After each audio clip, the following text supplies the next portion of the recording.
მამო დაგვროცეთ. მადლობა დაგოცოთ მერც მან გახაროთ. დიდი მადლობა. მამო, ადამიანებს აინტერესებს ძალიან რომ ჯადო არსებობს თუ არა და აი როგორ უნდა მოიქცნენ ის ადამიანები, ვინც გზნობენ ამას, რომ მათ თავს არის ჯადო გაკეთებული. არიან თეთრი მაგები, შავი მაგები, ჯადოქრები ქვია მაგათ. მათ თეთრი მაგი იმიტომ ქვია, რომ მაგათ ხადები აქვს, სანთელი აქვს და ზოგი წყულდება. ხო, შავი კიდე პირდაპირ ამას რომ სატანისტია და ის მოგი სახურია.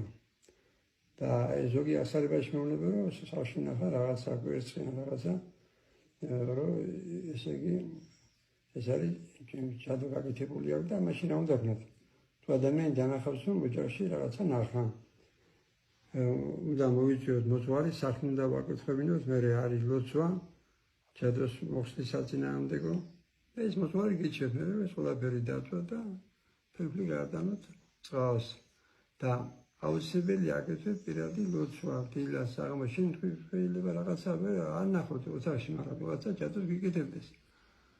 ხო რა გამორიცხული, ამიტომ შეიყვარეს ლოცვა.